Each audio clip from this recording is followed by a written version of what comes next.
Yesus kami berdoa pagi hari ini kami mau belajar firman Tuhan. Biar hati kami menjadi tanah yang subur buat setiap kebenaran firman Tuhan. Dan kami percaya firman Tuhan itu tumbuh berbuah dengan lebat 30, 60 bahkan 100 kali ganda dalam kehidupan kami.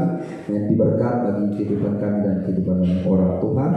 Dipercaya bahwa Roh sendiri yang bekerja di tengah-tengah kami, biar hikmat dan takut akan Tuhan ada dalam setiap kami. Terima kasih Tuhan. Kami siap belajar dan mendengarkan firman Tuhan. Yang percaya sama-sama katakan Amin. Amin. Iya, shalom. Haleluya. Iya, Bapak Ibu, saudara sekalian, senang sekali saya bisa ada di tempat ini bersama dengan Bapak Ibu saudara sekalian. Cukup lama saya tidak ada ke tempat ini ya.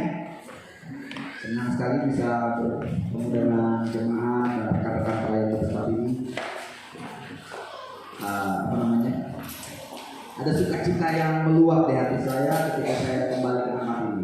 Perjalanan jauh tapi sukacitanya itu terus meluap. Senang sekali ya.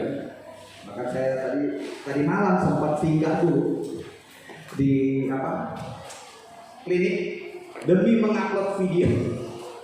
Karena kalau saya tahu ada di sini, jangankan kirim upload video, kirim WA, istri saya nggak baca-baca, nggak kirim-kirim gitu kan. Saya bilang, minum sambil upload video dulu gitu kan. Puji Tuhan karena ada satu sukacita ketika saya bisa melayani kembali ke tempat ini. Amin. Saya harap Bapak Ibu juga sukacita lihat saya. Dan saya bilang saya sukacita, Bapak Ibu, wih dia lagi datang. Udahlah, tak usah lagi datang. Jangan ya. Amin. Ada sukacita? Haleluya. Amin. Yang merasa ada sukacita yang besar di tempat ini, lambaikan tanganmu. Haleluya. Siapa yang percaya bahwa hari ini ada sukacita yang besar yang Tuhan berikan untuk kita? Amin. Amin. Saya percaya firman Tuhan yang disampaikan hari ini juga membuat yang namanya kemerdekaan, kesukacitaan dan damai sejahtera buat setiap kita. Amin. Ya, pagi hari ini kita mau belajar tentang seorang yang namanya Daud. Beberapa waktu ini saya lagi belajar tentang penyembahan. Saya belajar tentang penyembahan dan ini juga yang minggu lalu saya bagikan di tempat di mana saya jemaat. Ya, kita buka dulu Kisah Rasul pasal 13 ayat yang ke-22. Kisah Rasul pasal 13 ayat yang ke-22. 22. Setelah Saul disingkirkan, Elohim mengangkat siapa? Daud. Mengangkat Daud. Jadi setelah Saul ditolak oleh Tuhan sebagai raja Israel, Tuhan mengangkat Daud sebagai raja bagi mereka. Tentang Daud, Elohim menyatakan, aku telah menemukan Daud anak Isai, seorang yang berkenan di hatiku. Garis bawahi, berkenan di hatiku. Di mata Tuhan, Daud adalah seorang yang berkenan. Kalau dalam bahasa Inggris itu dibilang the man after my own heart. Hatinya yang mirip dengan hatiku, menyerupai. Dikatakan gitu, yang melakukan segala kehendakku. Jadi Saul di mata Tuhan adalah sebagai seorang yang punya label berkenan di hati itu, di hati Bapa. Di Alkitab tercatat hanya 3 orang yang diberi label berkenan di hatinya Tuhan. Yang pertama itu Henok. Henok dibilang bergaul karib dengan Yahweh, sehingga dia diberi label berkenan. Kedua, Daud dibilang berkenan. Yang ketiga, di perjanjian baru, Yesus. Hanya 3 orang. Apa sih sebenarnya yang membuat seorang Daud ini jadi berkenan di mata Tuhan? Apa sih kehebatannya? Kok orang macam ini bisa diberi label berkenan? Kalau Henok jelas dia bergaul karib dengan Yahweh dibilang. Pada masa dia hidup dia bergaul karib sehingga dia diangkat. Yesus jelas. Tapi Daud manusia biasa. Bagaimana bisa diberi label berkenan? Kita lanjut. Daud itu seorang penyembah. Daud itu seorang yang terbuang sebenarnya. Bapak Ibu Saudara sekalian, kita tahu Daud ini seorang anak yang sebenarnya nggak masuk hitungan. Jadi ketika Samuel diperintahkan Tuhan ke rumah Isai untuk mengurapi salah satu anak Isai sebagai raja Israel pada masa itu, Daud nggak dipanggil sama bapaknya. Dia di mana? Mengembalakan 2-3 ekor kambing domba. Nggak dipanggil, nggak masuk hitungan. Saudara, kalau hari ini ada orang underestimate kamu, anggap kamu nggak masuk hitungan, berbahagia. Mungkin kamu sedang dicari Tuhan. Waktu Samuel datang ke rumah Isai, itu kakak-kakaknya yang badannya gagah tegak. Nggak dilihat. Kita buka ya. 1 Samuel 16 ayat yang ke-7. 1 Samuel 16 ayat yang ke-7. Tetapi Yahweh berkata kepada Samuel, jangan memandang apa? Jangan memandang apa? Wajah. Kenapa Yahweh berkata kepada Samuel jangan memandang wajah? Karena manusia selalu melihat wajah. Manusia selalu melihat rupa. Apa yang di mata dia itu yang dia lihat. Atau kepada tinggi perawakannya, karena aku telah menolak. Jadi di mata manusia baik belum tentu baik di mata Tuhan. Sebab Yahweh tidak melihat seperti yang manusia melihat. Manusia memandang penampilan lahiriah, tetapi Yahweh memandang hati. Saya mau bilang, kalau engkau merasa kecil, merasa nggak dianggap orang, berbahagia hari ini. Mungkin Tuhan sedang melihat engkau. Seperti Daud, tadi saya bilang di seorang penyembah. Di mana dia menyembah sebenarnya? Dia menyembah di padang. Di padang rumput, di padang belantara, dia menyembah, dia membangun hidupnya, membangun penyembahan di tempatnya sepi. Saat tidak ada satupun orang yang melihat dia. Saudara, kehidupan rohani kita nggak dilihat di atas mimbar ini, tapi di tempat yang tersembunyi, di kamar, di rumah yang nggak dilihat orang. Di situ Tuhan. Waktu dia setia adalah perkara-perkara kecil yang Tuhan percayakan, Tuhan melihat. Jadi seperti saya bilang, saudara mungkin orang hari ini menganggap kamu kecil, kamu bukan siapa-siapa, pekerjaan kamu, jabatannya juga belum dianggap sebagai jabatan yang strategis. Tapi saya mau bilang, mungkin yang sedang dilihat Tuhan dalam hidup. Apakah kau setia dalam perkara kecil? Apakah kau tetap memiliki hati yang menyembah seperti Daud? Bahkan ketika masa-masa yang paling sulit dalam hidup kita, jangan kecil. Mungkin itu masa di mana Tuhan sedang meletakkan hal-hal yang ilahi dalam hidup. Masa yang paling berat buat kita, mungkin kita anggap itu sebagai keadaan mungkin sukar, mungkin kesulitan, mungkin bencana buat kita. Kayak buat Tuhan mungkin. Nah, aku sedang bangun yang ilahi dalam hidup. Karena yang lama fondasinya nggak kuat. Saya pernah punya pengalaman ketika saya sekolah Alkitab.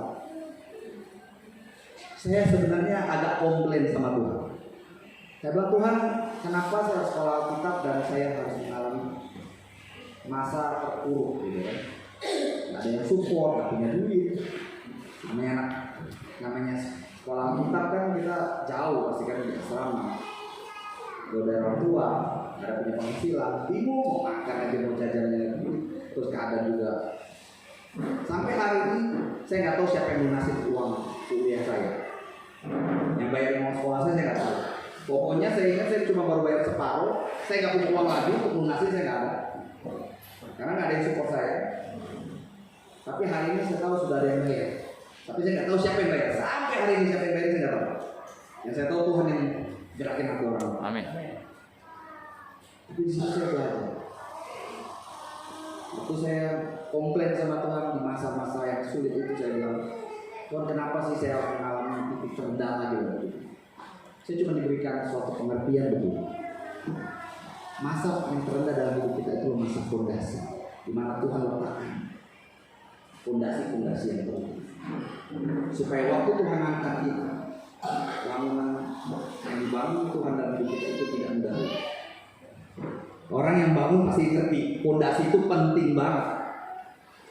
Apalagi kalau di Pontianak yang tanahnya gambut, salah bangun fondasi, rumah bisa miring, bisa retak, bisa rubuh malah.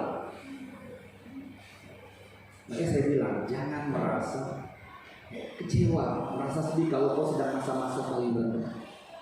Jadi Tuhan sedang lihat hati, Tuhan sedang bangun fondasi yang kuat dalam hidup, sehingga waktu Tuhan angkat naik hidup tidak ada yang bisa merobohkan karena fondasi itu. Amin. Tuhan melihat apa? Hati. Orang boleh memandang kita rendah, menganggap kita nggak bagus, nggak usah khawatir. Tuhan lihat hatimu. Kalau hatimu benar di hadapan Tuhan, Tuhan yang bela. Kalau Tuhan bela, nggak ada satupun orang yang bisa menjatuhkan. Amin. Lanjut. 1 Samuel pasal 16 ayat 12 sampai 13.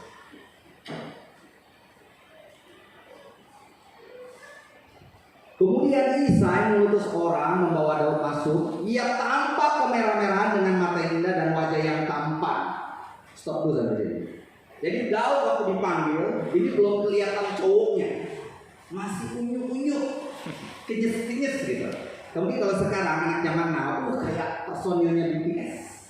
Aduh, gemes banget gitu lihatnya kan. Ya, kalau yang bapak-bapak ibu siapa itu BTS? Bakso sama? Ya kan? Kalau di Pontianak ada bakso 3 sapi, ya kan? Apakah itu maksudnya? Bukan. BTS itu grup band Korea yang bikin anak-anak gadis bapak ibu yang aduh kalau lihat kayak gini. Ya, kalau yang perhatikan anaknya, bapak ibu perhatikan lihat foto gambar cowok sipit-sipit orang Korea, kemungkinan itu salah satu personil BTS yang bikin anak ibu aduh tampan banget, ngaku-ngaku sebagai calon istrinya, ya kan? Ada alay gitu kan? Tapi mungkin Daud seperti itu pada masa itu, belum kelihatan maco, nggak cocok jadi raja, jadi nggak kelihatan. Tapi sekali lagi seperti saya bilang, Tuhan nggak lihat menampil, Tuhan lihat hati seorang Daud. Lalu Yahweh berkata, bangkitlah dan urapi dia, sebab inilah.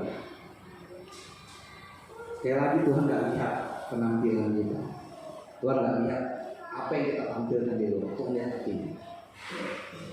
Mungkin di mata orang mungkin kamu lemah, mungkin di mata orang kamu nggak bagus gitu. Tapi kalau Tuhan lihat hatimu bagus, promosi datangnya dari Tuhan. Promosi datangnya dari Tuhan. Tuhan yang angkat, bukan manusia yang angkat. Manusia cuma dipakai Tuhan untuk mengangkat kita. Samuel cuma dipakai Tuhan untuk merapi Daud. Tapi yang memberikan perintah Yahweh.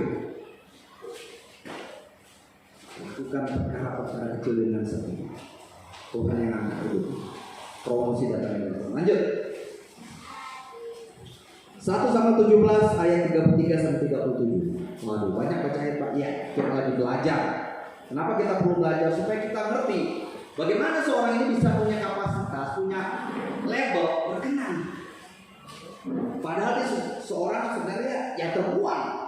Kok bisa jadi berkenan? Lanjut. Lalu Daud berkata, Yahweh yang telah melepaskan aku dari cakar singa dan dari cakar buah, maka dia akan melepaskan aku juga dari tangan orang Filistin itu. Maka Saul berkata kepada Daud, pergilah dan Yahweh menyertaimu. Stop dulu.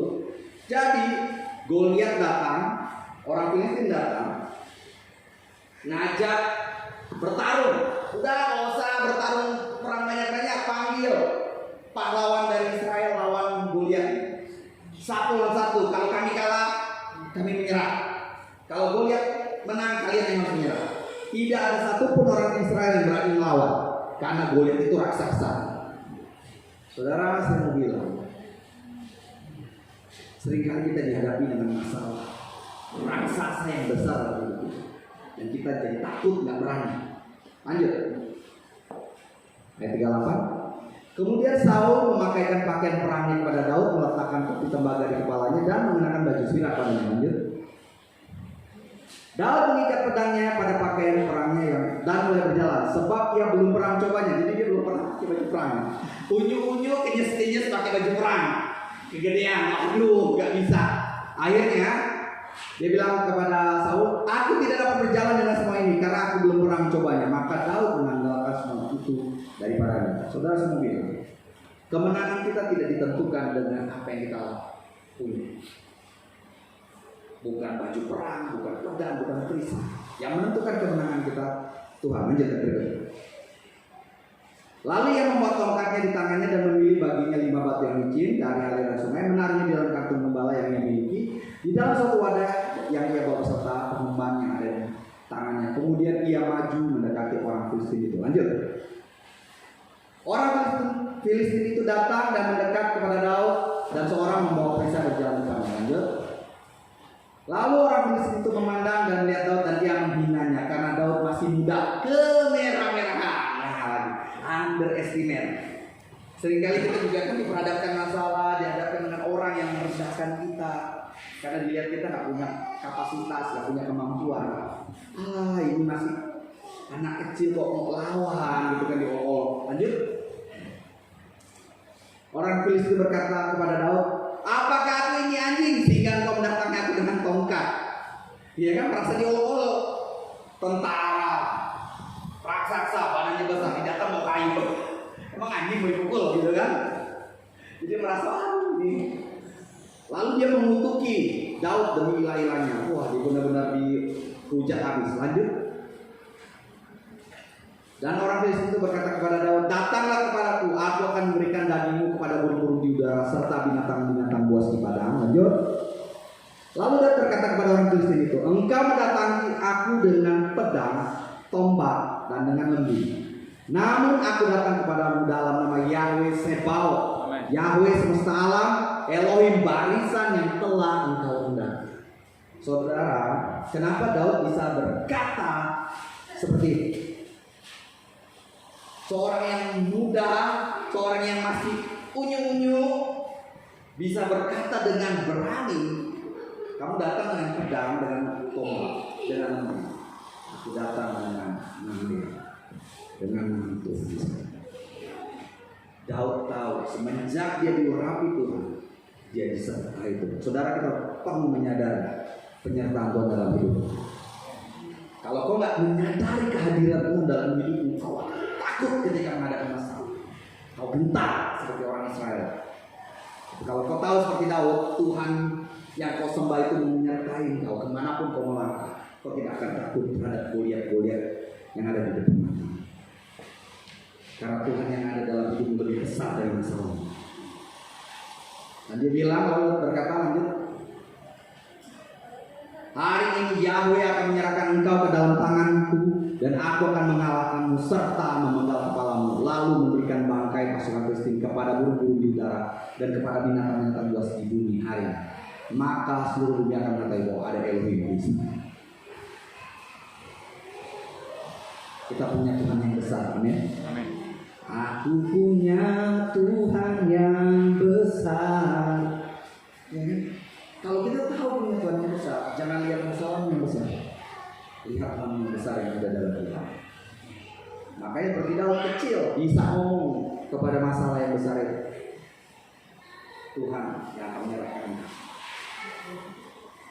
Banyak anak Tuhan, banyak orang Kristen lihat masalah, kabur, nyalahin Tuhan, nyalahin keadaan, nyalahin orang lain. Sebenarnya cuma satu, dia nggak pernah menyadari kalau Tuhan itu menyertai dia akan menolongnya. Daud sadar betul, cakar, beruang, singa, dari perkara kecil dia udah belajar, dia menyadari penyertaan Tuhan. Saudara, kalau kita ditempatkan di posisi Daud, jaga 2-3 ekor kambing, ada singa, ada beruang, mau lawan? Mau lawan?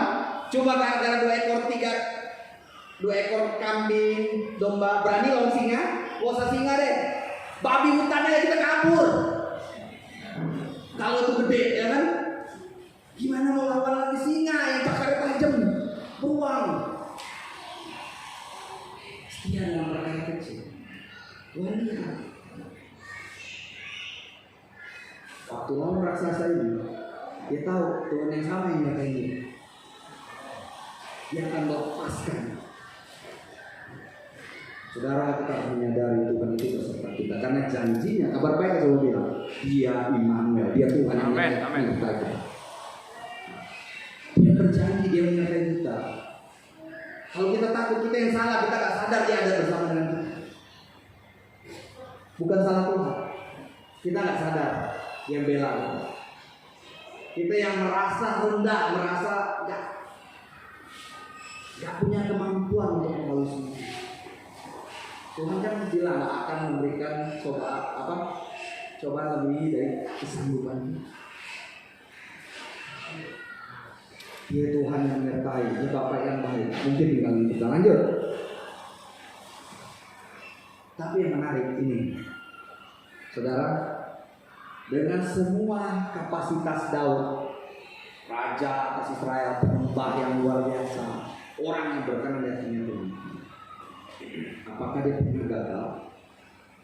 Dibilang bahwa Daud itu orang yang berkenan di hati Tuhan. Pertanyaan, apakah dia pernah gagal? Kita baca di 1 Raja-Raja ayat 15 ayat yang kelima. Orang yang berkenan di hatinya Tuhan, 15 ayat 5. 1 Raja-Raja 15 ayat 5.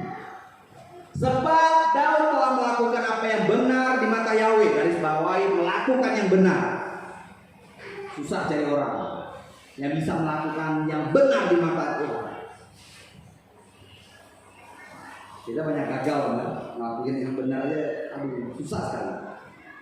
Dan tidak menyimpang dari segala yang telah disampaikan kepadanya seumur hidup. Seumur hidup Daud tidak menyimpang. Wow, keren banget.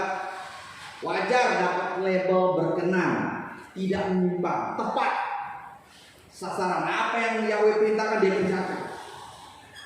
Tapi ada kata di sini, kecuali dalam perkara Uria orang Yahudi. Ternyata Daud itu perkara yang baik di mata Tuhan. Perkara siapa? Uria orang Yahudi. Siapa sih Uria? Kita belajar. 2 Samuel 11 ayat 1. Di mana sih kejatuhan Daud? Di mana sih kegagalan Daud? Perkara Uria. Di mana perkara Uria? Di sini perikopnya persinan Daud dengan Batsheba.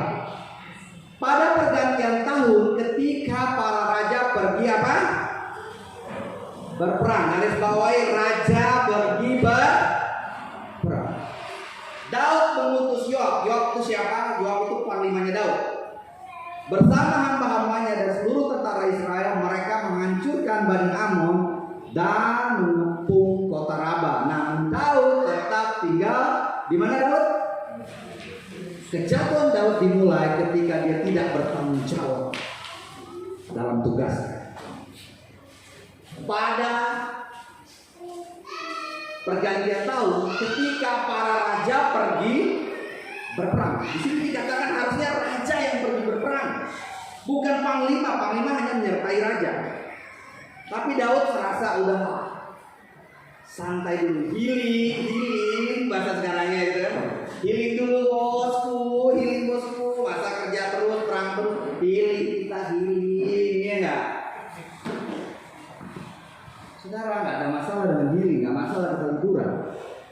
Tapi pada saat ada tanggung jawab, jangan kau lalai. Kalau kau mulai lalaikan tanggung jawab, kita nggak tahu kita akan jatuh seperti apa. Kalau Daud perang, mungkin dia nggak akan berzina dengan Batsheba. Jatuhnya di mana? Pada saat dia lalai, pada saat dia malas-malasan. Kita lanjut ke berikutnya. Pada suatu petang, lagi baring-baring santai, dibilang Daud bangkit dari tempat tidurnya dan berjalan-jalan di atas loteng istana raja. Tarik nafas. Asik. Wih, asik. Healing, kita healing, ya kan? Wah, orang lagi perang dia healing-healingan, ya kan? Aduh, nikmat. Lagi di atas istana ini kan tinggi nih. Lihat bawah, Wih, ya kan kaget ada cewek mandi cewek. Serius, susah sweet. Lagi malas-malasan santai lihat ada cewek lagi mandi cantik lagi. Ya cowok yang cewek cantik. Bapak-bapak hati-hati mata. Saya mau bilang bapak-bapak jaga matamu. Kalau ada yang bening-bening cantik lihat boleh tapi jangan lama-lama. Nanti jatuh dosa. Ya tahu lihat, kelamaan nggak ada yang larang. Aja mau lihat suka-suka dia dong. Lihatin, cantik banget, gila. Kayak di rumah nggak ada nih kayak gini gitu kan. Jatuh, tergoda. Saudara yang kedua, kejatuhan kita dimulai pertama karena kita lalai. Kita tidak bertanggung jawab dengan tugas-tugas kita. Kedua, waktu kamu mengikuti hawa nafsu, kamu mengikuti kedatangan, kamu memilih. Yang ketiga, di zona nyaman, mau jatuh. Lanjut ke berikutnya. Lalu Daud mengirim orang untuk mencari tahu tentang wanita itu. Benar kan? Ngikutin, wih penasaran, cakep banget, ampun, cakep banget kepo deh gue. Dan orang itu berkata, bukankah itu Batsheba putri Eliam, istri Uria orang Heti? Bini orang. Cakep sih bini orang. Wih biasa loh bini orang. Ya kan? Lanjut. Daud mengirim utusan untuk mengambilnya wanita itu datang padanya. Ya siapa yang nggak mau datang? Peraja yang panggil datang lah biar kita bini orang. Lalu Daud menggoda dia kan. Dan bilang Daud tidur dengannya. Kemudian wanita itu membersihkan diri dari kenajisan lalu pulang dari rumah. Stop nanti. Saudara saya akan singkat cerita ini. Kalau saya jabarin nanti selesai jam 2 siang.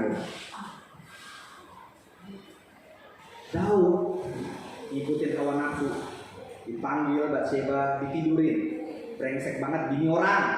Kalau bahasa sekarangnya pedinor, perebut bini orang. Orang aja. Dia gunakan jabatan dia, otoritas dia buat naklukin orang. Mana berani dia dikatakan siapa bini orang? Raja yang minta, mana berani orang? Dan yang mengerikannya Daud, setelah dia melakukan ini, Daud cari akal gimana supaya nggak ketahuan, supaya nggak kayak lagi bilang kamu ketahuan pacaran lagi, ya kan? Supaya nggak tahu gimana nih bini orang udah tidurin. Ya panggil Uria, kamu ayo healing, pulang sama istri healing Uria, healing nggak? Gak usah perang, healing yuk healing. Supaya apa? Kalau Uria pulang, Uria tidur dengan bininya nggak ketahuan. Kalau anak dia, anak yang dilahirkan nanti bukan anaknya Daud, supaya nggak. Satu kali dipanggil Uria nggak pulang, Uria malah tinggal di istana, nggak pulang ke rumahnya. Di 2 kali dipanggil masih nggak pulang juga Uria. Tahu nggak apa yang Daud lakukan? Kepepet, takut ketahuan. Aib dong kalau sampai ketahuan raja ambil bini anak buahnya, gimana supaya nggak tahu? Akhirnya Daud lakukan yang jahat di mata Tuhan. 2 Samuel 11 ayat 26. Jahat sekali yang Daud lakukan di mata Tuhan. 2 Samuel 11 ayat 26. Ketika Israel mendengar bahwa Uria suaminya telah mati, ia berkabung untuk suaminya. Uria mati. Saudara tahu gimana Daud membunuh Uria? Caranya sadis kalau saya. Pembunuhan terencana. Jadi karena Uria ini nggak pulang-pulang sama bininya, nggak tidur sama bininya, gua ketahuan gawat. Udah kirim perang. Ya suruh Uria, dia suruh Yoab untuk perang. Lalu taruh Uria paling depan, lalu tarik pasukan mundur. Biarin Uria di depan dengan berapa orang biar dia mati. Dan yang mengerikannya lagi, surat yang dikirim Daud buat Yoab yang bawa Uria. Ngeri banget, jahat banget. Maka dibilang lanjut ayat 7. Setelah lewat masa berkabung, Daud menyuruh membawa wanita itu ke istana untuk menjadi istrinya. Dan ia melahirkan seorang anak laki-laki bagi Daud. Tetapi hal yang telah Daud lakukan itu jahat di mata Yahweh. Saudara, jangankan mata Yahweh, kalau kita tahu cerita itu juga brengsek banget, udah ada bini orang ditidurin, suaminya dibunuh pakai pembunuhan terencana. Yang bawa suratnya suaminya sendiri lagi. Gila, jahat banget. Orang yang dibilang berkenan hatinya kepada Tuhan, tapi jahat banget. Satu perkara dia jatuh, tapi itu bukan perkara biasa, jahat di mata Allah.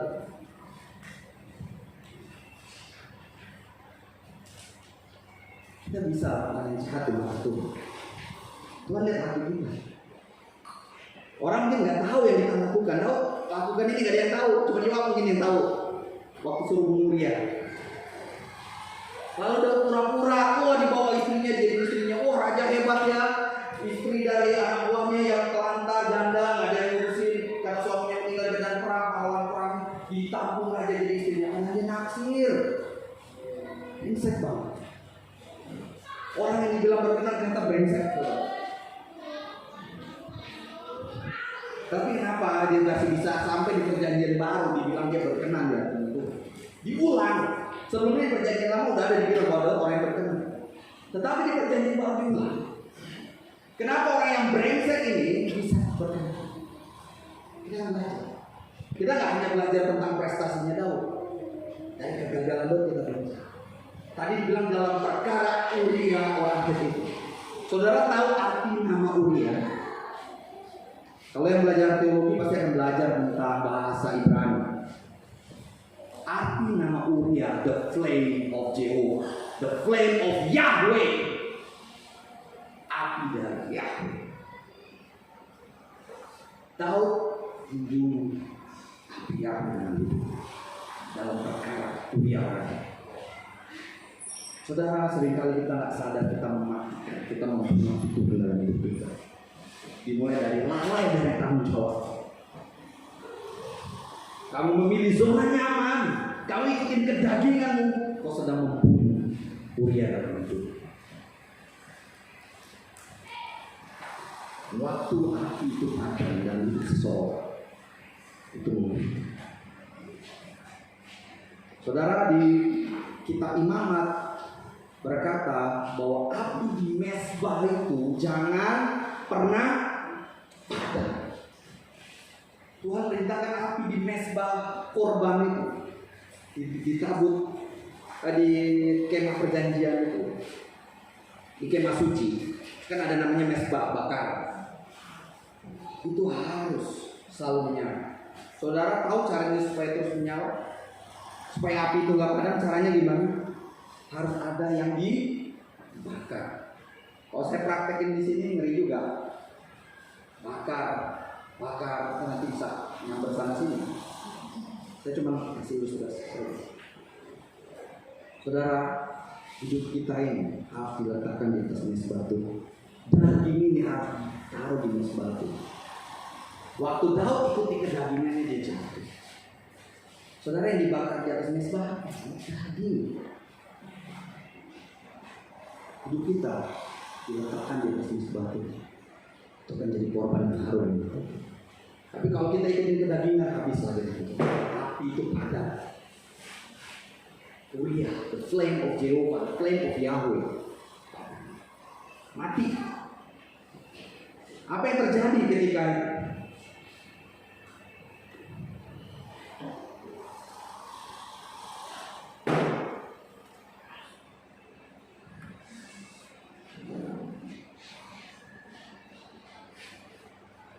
Ya, 2 Samuel 12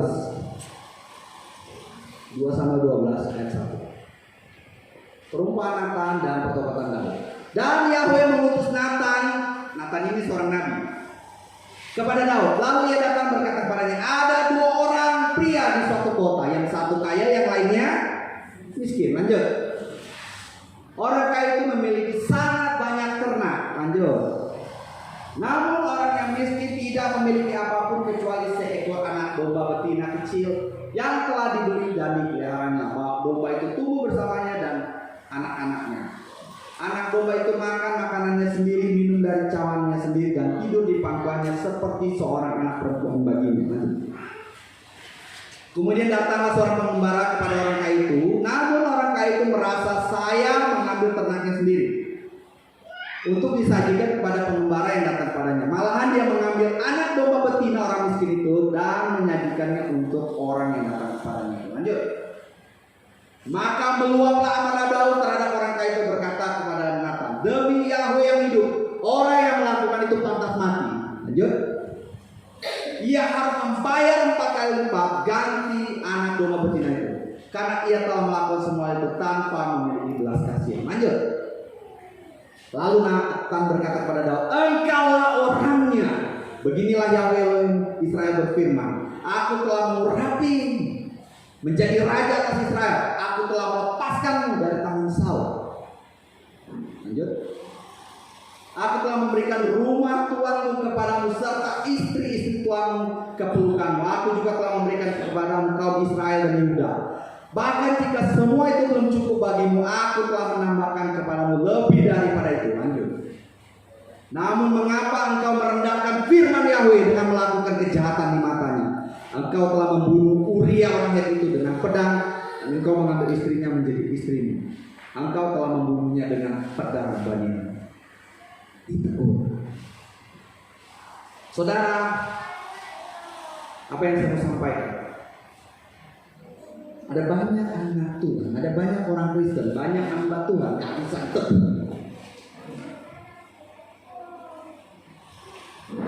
Sulit sekali menerima masukan, menerima teguran sulit. Karena merasa dirinya benar, merasa Tuhan lebih berpihak kepada dia. Itu yang dilakukan Saul ketika ditegur oleh Samuel, sehingga Saul akhirnya ditolak dari raja sebagai raja Israel karena dia nggak bisa ditegur. 2 kali gagal Saul. Seharusnya kerajaan ini akan teguh terhadap engkau, tapi karena engkau tidak mendengarkan apa yang diperintahkan. Terakhir yang dia lakukan apa? Dia membakar korban yang harusnya imam yang lakukan, karena dia takut sama rakyat. Karena Samuel belum datang. Dan waktu dia ditegur, Samuel bilang, Samuel hormati saya dong. Ini ada depan rakyat, nih gua raja, gua ini pemimpin, lu mesti hormat sama gua dong. Dia berusaha membela diri. Tapi tahu waktu dia ditegur, apa yang dia lakukan? Lanjut. Maka sekarang pedang tidak akan pernah menyingkir dari keluargamu, sebab engkau telah merendahkan aku, mengambil istri Uria orang Het itu menjadi istri. Lanjut. Beginilah yang berfirman, lihatlah aku akan membangkitkan orang yang jahat dari keluargamu sendiri untuk melawan engkau. Bahkan di depan matamu aku akan mengambil istri-istrimu lalu memberikan kepada orang yang dekat denganmu. Dan orang itu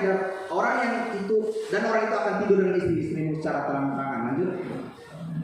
Sebab engkau telah melakukan secara rahasia, tapi aku melakukan di depan seluruh Israel dengan terang-terangan. Gila. Pembalasan Tuhan lebih ngeri ya. Dia ngumpat-ngumpat, Tuhan buat terang-terangan. Hukumannya di depan mata orang diungkap. Apa yang dia lakukan jahat dibuka Tuhan di depan orang banyak. Ngeri banget kan? Lanjut. Tapi apa yang membuat Daud berkenan di hati Tuhan? Ini sebuah hati yang Tuhan lihat, yang dia gak lihat di hati abang-abangnya Daud yang lain. Daud berkata kepada Nathan, aku telah berdosa kepada Yahweh. Nathan menjawab, Yahweh telah menyingkirkan dosamu, engkau tidak akan mati. Tuhan masih ngasih dia nggak mati. Lanjut. Namun engkau telah membuat musuh-musuh Yahweh melontar kecemoohan oleh karena hal ini. Maka anak yang akan dilahirkan bagimu pasti akan mati. Jadi anak yang pertama yang lahir dari Batseba itu meninggal. Daud berusaha berdoa berkabung, tapi Tuhan tetap ambil. Dan setelah itu 4 anaknya meninggal. Tiga anak berikutnya meninggal. Jadi 4 kali Daud bilang harus dibayar 4 kali lipat. 4 kali anaknya meninggal. Saudara saya bilang, jadilah orang percaya yang mau dididik, yang mau ditegur. Gak peduli kapasitasmu, posisimu apa, miliki hati yang mau dididik, hati yang mau ditegur. Kita bisa lakukan yang jahat, kita bisa melakukan kesalahan, kita bisa gagal, tapi miliki hati yang mau ditegur. Karena Tuhan lihat itu. Yang Tuhan lihat itu hati kita. Kalau ada kesombongan, ada kebanggaan, sehingga kita nggak bisa ditegur, itu jahat banget itu. Daud bilang, lanjut ayat berikutnya. Setelah Nathan pulang ke rumahnya, Yahweh menulis anak yang dilahirkan istri Uria. Bagi Daud itu jatuh sakit. Saudara tahu pertobatan Daud seperti apa? Kita buka ayat terakhir. Terakhir ya saudara, di Pak Aldo nggak selesai-selesai. Iya, kita lagi belajar, makanya agak panjang.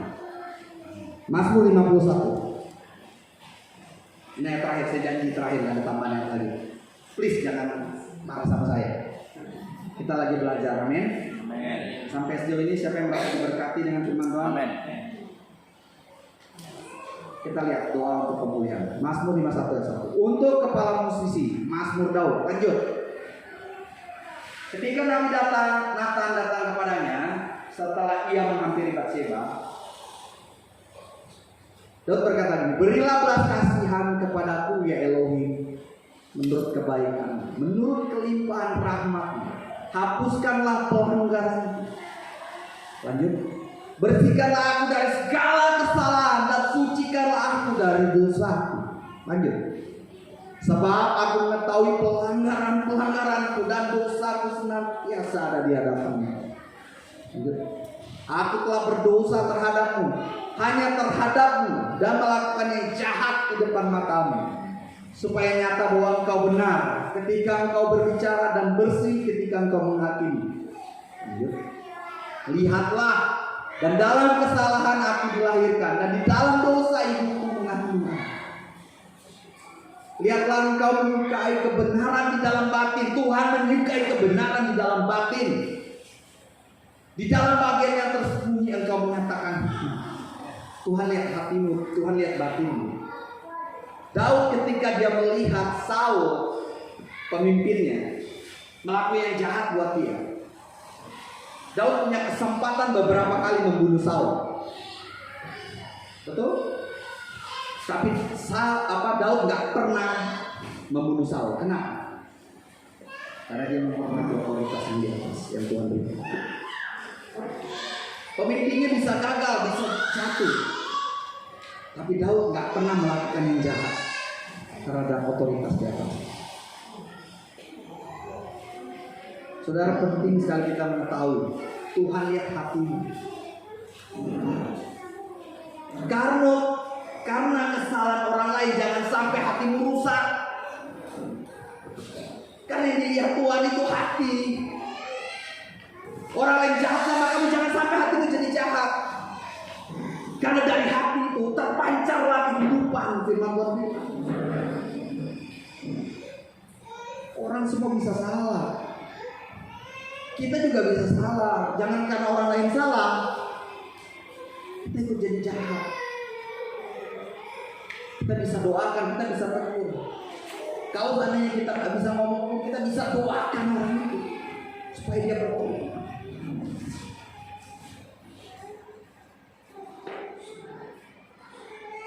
Lanjut ayat berikutnya. Bersihkan aku dengan hisop, maka aku akan menjadi bersih. Basuhlah aku, maka aku akan menjadi lebih putih daripada salju. Lanjut. Buatlah aku mendengar sukacita dan kegembiraan, dan tulang yang telah Kau remukkan akan bersukacita. Lanjut. Sembunyikanlah wajahmu dari dosa-dosaku dan hapuskanlah semua kesalahan. Jadikanlah hatiku tahir ya Elohim. Perbaharui dengan roh yang teguh di dalam diriku. Janganlah Engkau membuang aku dari hadirat, dan jangan mengambil rohmu yang kudus dari. Saudara, banyak orang Kristen, banyak anak Tuhan sudah padam hidupnya. Gak ada lagi api Tuhan yang menyala. Tapi gak pernah sadar, gak pernah bisa ditegur, sehingga akhirnya dia kehilangan Tuhan dalam hidupnya. Saudara, bisa kita ada di tempat ini ibadah, kita puji Tuhan, menyembah Tuhan, tapi firman Tuhan bilang, sungguhnya bangsa ini memuliakan aku di dirinya, tapi hatinya menjauh dari Tuhan. Kita gak bisa bohongin Tuhan. Kita bisa shalom ke semua orang, tapi hatimu sedang lagi gak benar. Dan Tuhan melihat kebenaran dalam hatimu. Saya mau ngomong demi kasih Tuhan di atas mimbar ini. Saya gak peduli siapa Bapak Ibu sekali, jabatan apa, saya gak peduli. Tapi apa yang saya sampaikan pagi hari, seperti Natan ngomong kepada saya, kalau firman Tuhan kena di hatimu, saya bilang, bertobat. Jangan keraskan hati. Jangan sampai seperti Saul yang bodoh. sampai ditolak Tuhan. Kalau kau tahu Tuhan, ini hatiku Tuhan. Aku gagal. Aku bersalah. Jangan keraskan hati. Daud bilang, Tuhan, jangan buang aku dari hadirat. Saudara tahu kenapa Daud bilang seperti itu, jangan buang aku dari hadiratmu? Daud adalah orang yang melihat dengan mata kepalanya. Ketika roh Tuhan mundur dari hidup Saul, roh jahat yang datang dalam hidup Saul, hilang damai sejahtera dalam hidup Saul. Saudara, kalau roh Tuhan mundur dari hidupmu, kau boleh punya harta yang banyak tapi hati ini tidak pernah bisa damai sejahtera. Kau punya jabatan yang tinggi, kau seorang pemimpin tapi hati ini tidak ada damai sejahtera. Karena itu hidup mau jauh dari hadirat. Orang mungkin nggak tahu di tempat yang tersembunyi itu kamu sedang jauh dari Tuhan sebenarnya. Kelihatannya masih pelayanan, masih udah kayaknya rohani banget jawabannya. Tapi hatinya jauh dari. Daud ngerti ini, maka dia bilang, Tuhan jangan buang aku dari hadirat-Mu. Daud adalah orang yang berkata, lebih baik 1 hari di pelataran-Mu daripada 1000 hari di tempat lain. Dia tahu betapa berharganya dalam hadirat Tuhan dalam hidup. Dan dia bilang, jangan mengambil roh, jangan mengambil roh kudus-Mu dariku. Ada banyak orang, ada banyak anak Tuhan rela tinggalkan Tuhan demi jabatan, demi pasangan hidup, demi materi, karena kecewa dengan orang lain, karena kegagalan orang lain. Tinggalkan hadirat Tuhan. Tapi Daud ngerti, Tuhan, lebih baik aku kehilangan setengah kerajaan ini. Daud berkata, lebih baik aku kehilangan segalanya, tapi jangan sampai roh-Mu yang kudus itu pergi dari. Amin. Saudara, Daud tahu di masa-masa terendah hidupnya, itu Tuhan yang ada dalam hidup. Tuhan yang angkat hidupnya. Buat Daud gak penting kerajaan ini, takhta ini gak penting buat saya, tapi Tuhan jauh lebih berharga dalam hidup saya. Daud bilang, sekalipun dagingku, hatiku habis lenyap, bagianku tetap Yahweh Elohim. Saudara, saya mau bilang ketika itu, kalau firman Tuhan hari ini kena di hatimu, saya bilang jangan keraskan hatimu. Tapi miliki hati seperti Daud. Daud punya kesalahan yang lebih fatal dari Saul tuh. Saul cuma gak taat, Daud berzina, ngebunuh, melakukan yang jahat.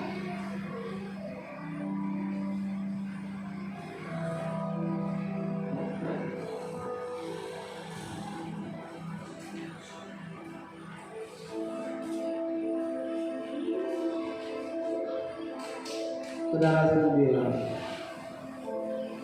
saya juga hari-hari ini beberapa waktu yang lalu saya ngalamin yang namanya kedamaian. Saya nggak ada lagi punya kerinduan untuk ibadah. Sampai saya satu titik saya bilang saya nggak boleh begini terus. Saya nggak boleh jauh dari hadapan Tuhan. Saya harus tempat di mana saya paling muncul semangat saya melainkan. Dan Tuhan, saya perlu Tuhan, nyala di dalam hidup. Saya nggak ngomong begini saya lebih baik dari saudara, enggak. Bahkan mungkin saya lebih buruk dari Bapak Ibu saudara sekalian di tempat ini. Karena Tuhan lihat hati. Saya di mimbar ini bukan saya hati saya lebih baik, enggak. Waktu saya ngomong begini bukan berarti saya sudah lebih baik, enggak. Tuhan sedang menguji juga kebenaran dalam hati saya. Semalam saya sempat cerita waktu rapat, saya bilang ada orang yang ngomong sama saya begini, kamu ngapain buka sekolah di daerah, ngurusin anak orang, kamu ngurus anak kamu aja belum berhasil. Saudara tahu nggak? Saya ngomong jujur, anak saya ada kemungkinan nggak naik kelas. Gurunya udah peringatin, saya bilang Tuhan, saya merasa gagal. Memang belum diputuskan, karena belum tapi guru sudah memberikan ampun nih bahwa anak ini kalau nggak berubah dia akan tinggal kasih. Hati orang tua mana yang gak hancur kalau anaknya gagal? Saya merasa gagal sebagai seorang ayah. Saya mau depan diri saya dulu. Saya merasa gagal. Semua upaya saya coba lakukan, tapi saya terbatas, saya gagal. Saya cuma bisa bilang ini sebuah Tuhan, aku gagal didik anak. Untuk hari ini, ke depannya saya percaya masih ada pertolongan Tuhan. Amin. Tapi saya bilang, Tuhan, tapi kau gak pernah gagal dalam hidup anak. Aku manusia Bapak yang terbatas, bisa gagal. Tapi kau gak pernah gagal dalam hidup anak. Setiap rencana jadi. Amin. Saudara sudah bilang, hari ini jangan keraskan hati. Jangan pernah adamkan api di mesbah. Letakkan hidupmu di mesbah sebagai korban hidup yang berkenan.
Tidak ada satupun yang bisa kami Amin. sembunyikan di hadapan. Amin.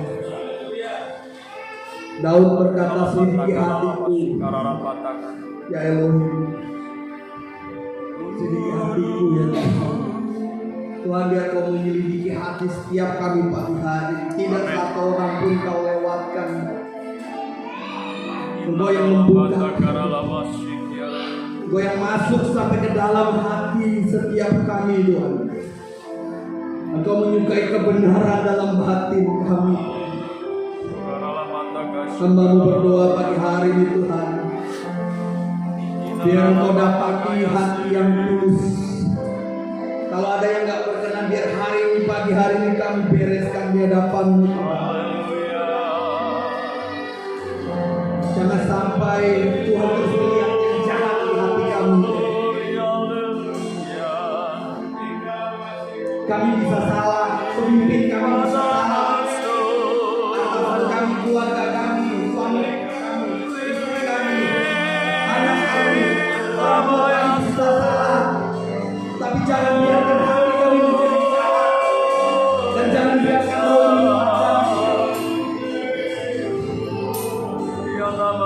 jangan biarkan kami jauh dari hadirat-Mu ya Bapa.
Biar api itu kembali menyala dalam hidup Nama kami. Yesus. Tidak satu orang pun kau buat, Tuhan. Biar api itu terus menyala di mesbah ini. Amin, amin. Ada korban, ada hidup yang diletakkan di atas mesbah.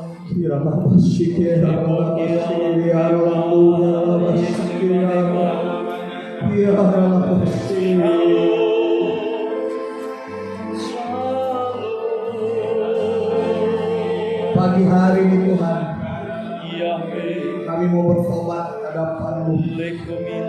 Kami tahu pelanggaran kami. Seperti Daud berkata, aku tahu pelanggaran di hadapan-Mu.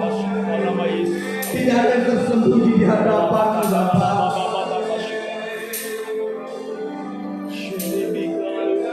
Biar kami terbuka di hadapan-Mu. Kami tidak sedang berurusan dengan kanan kiri kami. Kami sedang berurusan dengan Tuhan di hati kami saat ini. Biar seperti Daud yang berkata, jangan buang kami dari hadirat-Mu Tuhan.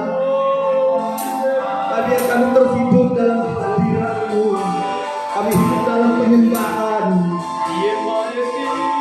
Dan jangan pernah ambil roh-Mu daripada kami.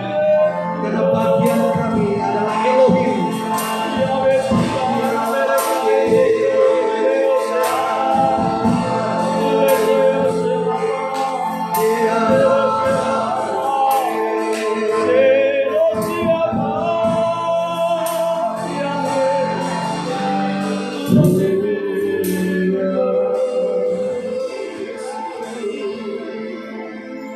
Terima kasih Tuhan buat pagi hari ini.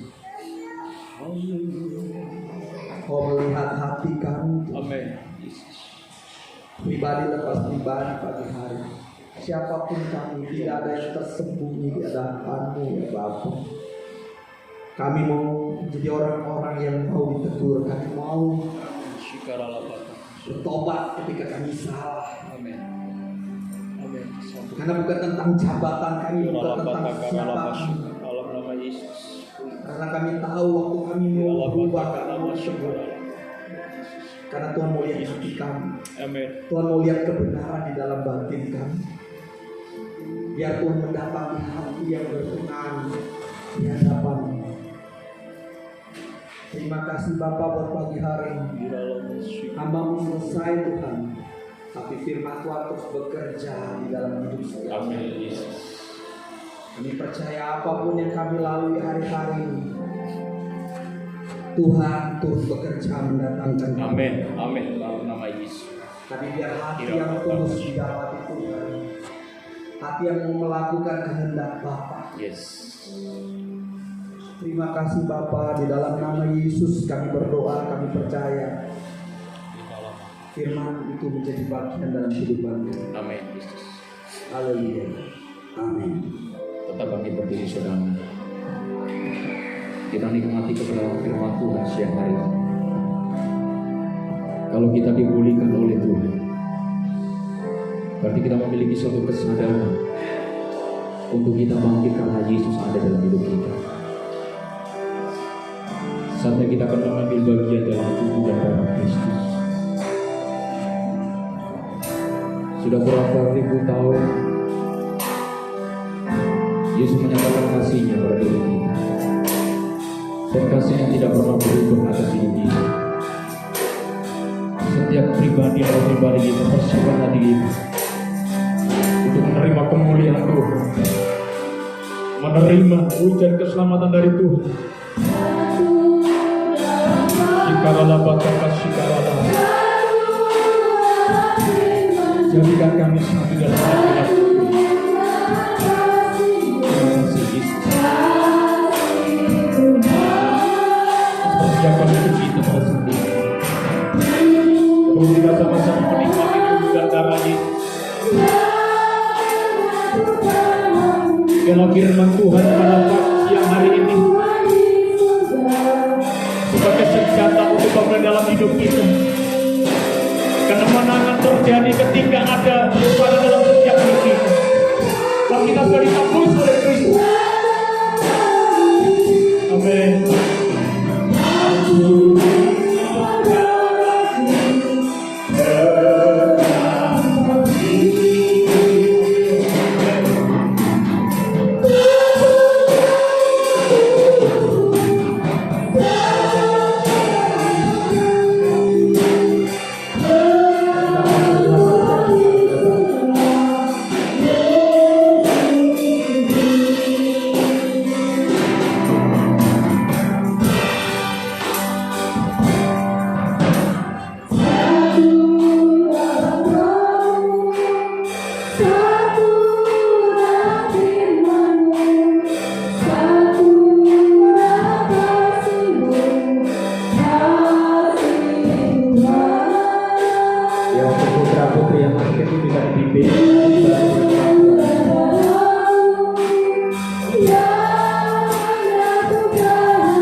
Mari Bapak kasih Tuhan.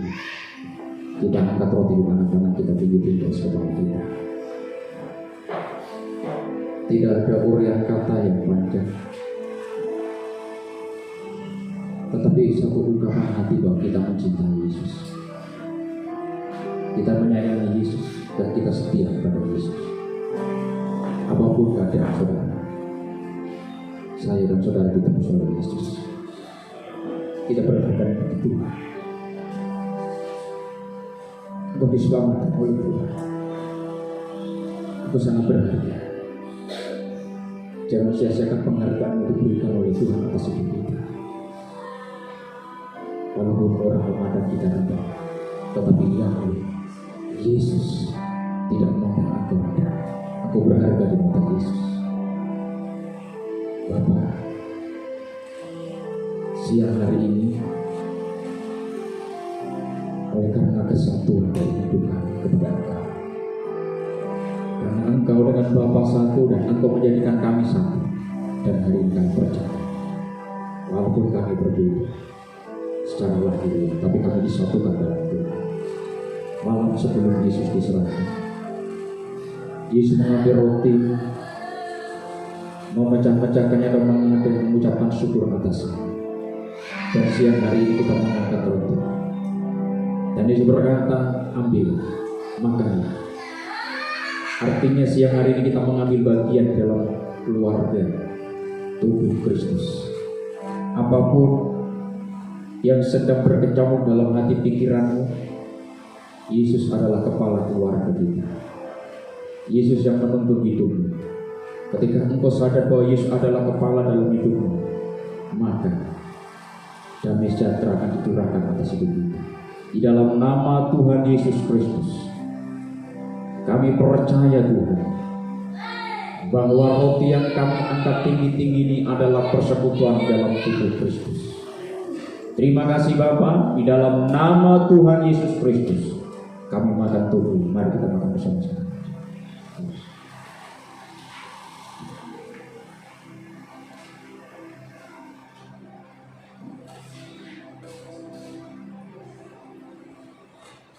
Demikian pula Yesus mengambil cawan berisi anggur,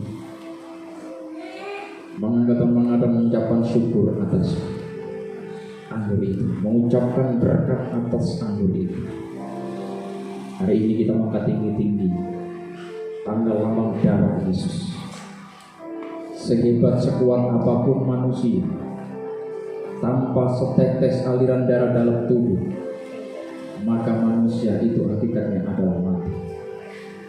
Tanpa Kristus Yesus dalam hidupmu, sehebat sepintar sejago apapun hidupmu, engkau mati bagi Tuhan. Tetapi hari ini kebangkitan diberikan oleh Tuhan. Darah Yesus dialirkan di dalam tubuh kita. Percaya, siang hari ini engkau sakit, sudah disembuhkan. Engkau lemah, sudah dikuatkan.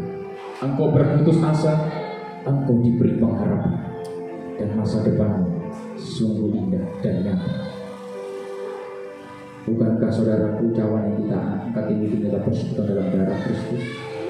Terima kasih Tuhan, siang hari ini kami bersama-sama mendeklarasikan bahwa darahmu ada dalam hidupku, darahmu adalah hidup kami, dan darahmu yang akan membawa kami dalam kemuliaan demi kemuliaan.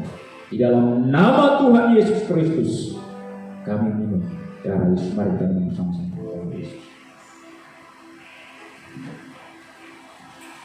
Kita mengucap syukur kepada Tuhan bahwa hari ini kita diberkati oleh Tuhan, karena semua itu semua anugerah Tuhan.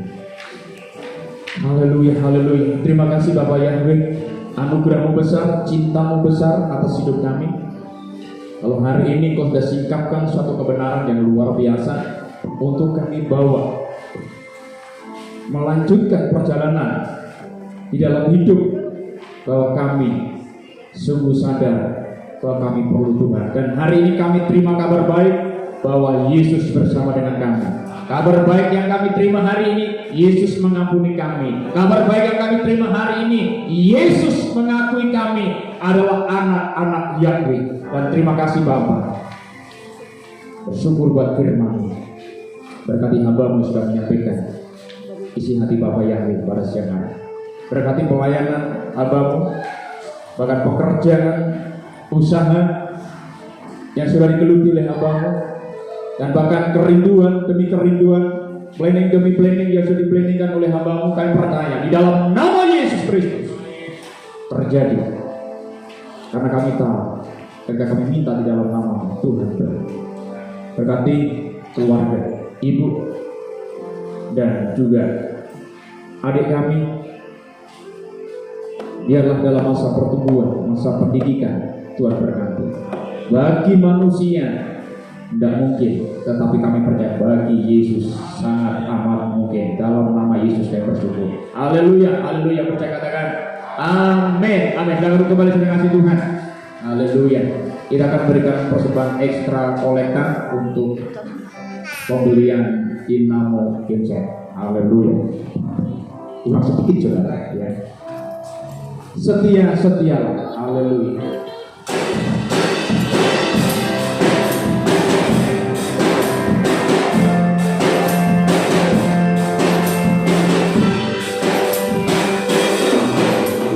Setia.